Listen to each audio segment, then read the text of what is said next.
Good morning, students. Welcome to be ready to enjoy a new poem, The Ballad of Rum.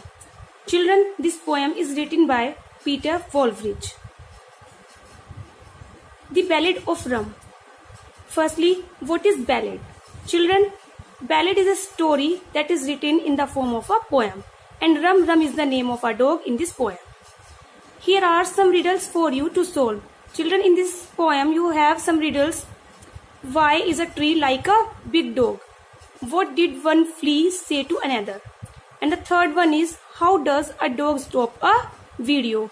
You can give the answers these questions after studying this poem. Now start this poem. A dog wandered into our garden one day. A friendly old mutt didn't look like a stray. We never discovered from where he had come, but we brushed him and fed him, and the kids called him Rum.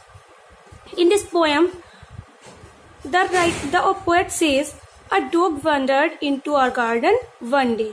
एक दिन उनके garden में wandered means घूमता हुआ एक dog आ जाता है. A friendly old mutt. Mutt means dog. He was a friendly dog. Didn't look like a stray. Stray होता है जो डॉग इधर उधर घूमते रहते हैं. मतलब वो जो डॉग था वो बहुत ही फ्रेंडली था. He never discovered from where he had come, and they never discovered from where he had come. He means dog, from where he had come. But we brushed him and fed him, and the kids called him Rum. But we brushed him, लेकिन वो फिर भी उसकी care करते थे, उसके जो hairs होते हैं उसमें ब्रश करते थे. एंड फेड हिम, उसे खाना खिलाते थे. And the kids called him Rum, और जो बच्चे थे उन्होंने उसका नाम क्या रख दिया था? Rum. Now as family members, even dog must work hard.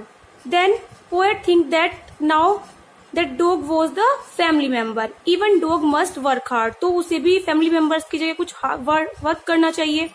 So we put Rum on duty next door in our yard. और इसीलिए वो उसे नेक्स्ट ड्यूटी पे, उनके नेक्स्ट डोर की ड्यूटी के लिए उनके आंगन में छोड़ देते हैं.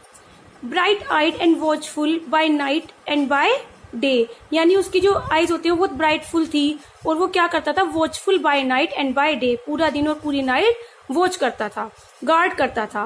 But no much of a guard dog, I am sorry to say. But here the poet is sorry because that dog was not like a guard. He barked at the cats and he had barked at a toad. He barked at the cattle outside on the road. That dog was barked on cats, toad means मेंढक या कोई small insects. He barked at the cattle outside on the road. Outside road पर जो भी kettles, जो भी animals जाते थे वो उनको बार्क करता था, मीन्स उनकी तरफ भौंकता था.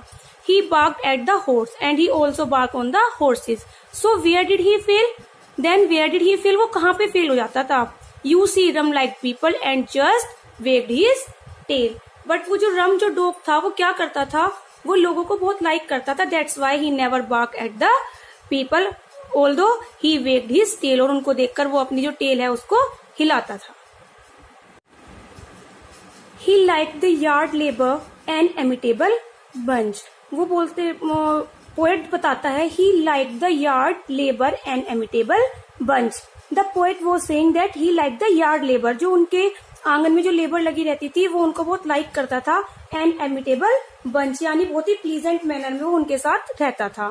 They feed our dog tidbits and scraps from their lunch. और वो जो लेबर थी वो भी जो उनका खाना था उसमें से जो कुछ भी बचता था, टिडबिट्स, वो उसको दे देते थे. रम वॉल्फ्ड इट ऑल डाउन, और रम जो था वो उसको खा भी लेता था. But to our dismay he seemed to get fatter with each passing day. Dismay means निराशा, लेकिन ये थोड़ी सी निराशा की बात भी थी क्योंकि डे बाय डे जो डॉग था वो बहुत ही फैटर होता जा रहा था. Then one night when Rum was laid at his ease, a burglar crept in as quiet as you please. तो तभी एक दिन जब वो रात में आराम कर रहा था, आराम से लेटा हुआ था, a burglar means thief, crept in as quiet as you please, आराम से चुपचाप वो उनके घर के अंदर आ जाता है, यानी उनके आंगन में आ जाता है. He saw no alarms, heard no siren howling, no guard dog for sure, there had be barking and growling, और लेकिन जो उनका डॉग था वो रम, ना तो वो कोई अलार्म देता है, ना वो कोई ऐसे सायरन होलिंग कुछ भी नहीं देता है. No guard dog for sure there had be barking and growling. और जो गार्ड था, जो डॉग था वो ना कोई बार्किंग करता है और ना ही कोई ग्राउलिंग, ना ही वो उस पर गुर्राता है. तो आराम से वो जो बर्गलर था, थीफ था, वो उनके यार्ड में एंटर हो जाता है. But rum was awake and he had seen him all right. लेकिन जो रम होता है वो उठता है और उसके देखने के बाद भी वो कह देता है ऑल राइट, मतलब उसे कोई कुछ प्रॉब्लम नहीं होती. Dilated with company this time of the night. और बल्कि वो जो डॉग होता है वो बहुत ही डिलाइटेड मीन्स खुश हो जाता है, क्योंकि रात को उसे कंपनी देने के लिए कोई भी नहीं होता था. तो वो सोचता है कि अच्छा है कि यहाँ पर कोई मुझे कंपनी देगा. He flew through the yard his new friend to greet. He flew, और वो यार्ड की तरफ दौड़ता है और वो सोचता है वो अपने नए फ्रेंड को ग्रीट करेगा, यानी उसका वेलकम करेगा. And his weight bowled the burglar right off his feet. Ball मतलब यहाँ पर उसके पास एक वेटेड यानी लकड़ी टाइप की बॉल होती है, वो जो होता है वो बर्गलर को लग जाती है उसके फीट में, पैर में. The intruder goat up and run off with a well. Intruder यहाँ पर थीफ से ही लिया गया है. इंट्रूडर मीन्स बच्चों वो होता है जो विदाउट परमिशन हमारे घर में आ जाता है. तो वो जो इंट्रूडर था, जो थीफ था, उसको वो लग जाती है और वो run off with a well, और वो दौड़ता है. And Rum right behind him still wagging his tail. और रम भी उसके पीछे अपनी टेल को हिलाता हुआ दौड़ता है. He departed the yard he had come into burgle like a champion athlete clearing a hurdle. और वो जो चोर होता है वो सोचता है कि ये डॉग जो है उसके पीछे दौड़ रहा है, that's why he try to run. वो दौड़ता है और जिस घर को वो चोरी करने आया था, घर में चोरी करने आया था, वो वहां से दौड़ता है लाइक ए चैंपियन एथलीट, एक एथलीट चैंपियन की तरह, क्लियरिंग ए हर्डल, जैसे हर्डल रेस में होता है इस तरह से वो जो बर्गलर होता है वो वहां से दौड़ता है, रन करता है. But Rum couldn't jump gates so sadly instead he picked up the thief's wallet and went back to bed. लेकिन जो रम होता है ही कुडंट जम्प गेट्स, वो अपने गेट को जंप नहीं कर पाता. सो सैडली इंस्टेड, और इसकी बजाय he picked up the thief's wallet and went back to bed. वो जो है जो थीफ का वॉलेट होता है वो गिर जाता है और वो उसको पिक्ड करता है यानी उठा लेता है. And went back to bed, और अपने बेड पे वापस चला जाता है. इट मीन्स स्लीपिंग के लिए चला जाता है. Next morning the evidence everyone viewed with Rum brought it to us just a little bit cheat. लेकिन जब नेक्स्ट मॉर्निंग होती है, evidence means the purse that he got from the thief, जो उसे थीफ से मिला था. एवरीवन व्यूड, हर कोई उसको देखता है. When Rum brought it to us, जब वो रम उनके पास वो एविडेंस वो वॉलेट लेके आता है.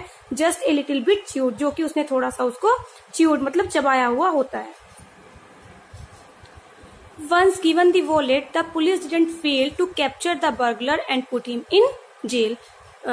Everybody know when the police find any evidence that police didn't fall to capture the burglar and put him in jail. Police पकड़ के उस बर्गलर को जेल में डाल देती है. His confession like wildfire spread through the town. और उसका कन्फेशन, जो थीफ का कन्फेशन होता है कि हाँ मैं उस घर में गया था ऐसे ऐसे, तो वो भी सारे टाउन में स्प्रेड हो जाता है. How a big vicious guard dog had knock the thief down. कैसे उस हॉरिबल डॉग से, उस गार्ड डॉग से, उस चोर के साथ जो कुछ होता है वो भी नॉक द थीफ डाउन, उस वो जो थीफ होता है वो सारी चीजें क्लियर करता है. We all howl with laughter when we heard the thief's story. और राइटर बोलता है जब हमने उस थीफ की स्टोरी सुनी हम सब बहुत हंसते हैं. And Rum was our hero, he was basking in glory. और रम जो होता है वो उनका हीरो बन जाता है और अब वो उसकी जो ग्लोरी होती है वो सब जगह फैल जाती है. There's been no attempt since to burgle our yard, for everyone knows now that Rum is on guard. और अब कोई भी जो थीफ होता है वो अटेम्प्ट नहीं करता है उनके घर में आने के लिए, कुछ चोरी करने के लिए, because everyone know now the Rum that Rum is on our guard, की जो उनका वो डॉग है रम वो उनका गार्ड है. That's why no thief attempt to enter in their home. Okay student, I hope you understand this chapter. Thank you. Have a nice day.